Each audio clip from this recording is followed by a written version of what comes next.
就想着 Q 图，还要吃这些。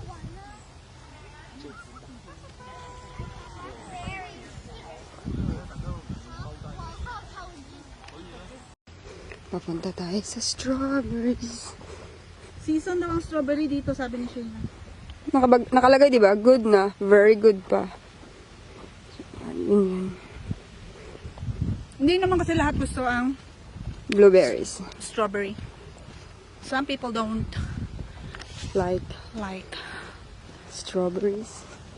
I think we can go straight there. No. Bakit kailangan? Wala namang tao. Ay, merong ano, staff. Tanong. Saan ang daan yun? Bakit pa kailangan naman sumakay? Pwede naman pala maglakad. Kasi yung iba ayaw sumakay. Ayaw umakay. Ang galing. Ang galing ng farm.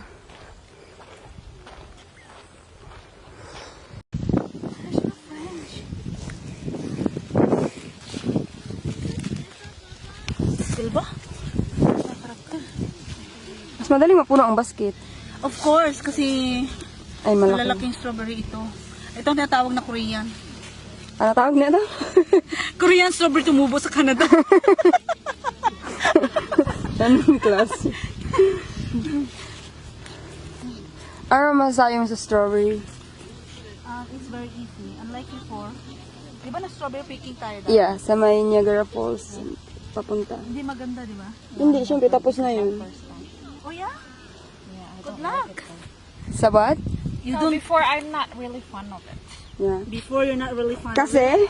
Hindi naman. Kasi hindi ka fruit lover. So No, I am, but it's just... you're just lazy. Right.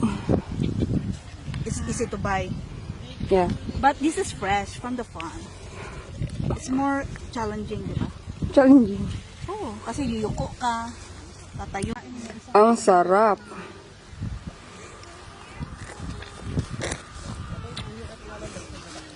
Tikman mo Sul, ang sarap.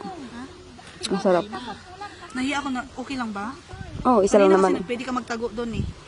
Isa lang naman. Hindi naman siya. Siyempre, titikman mo lang naman. Anong lasa?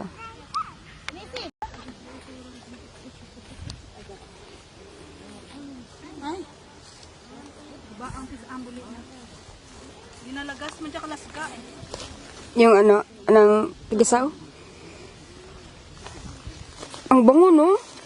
Oo, season talaga ito. Wow. Tingnan mo.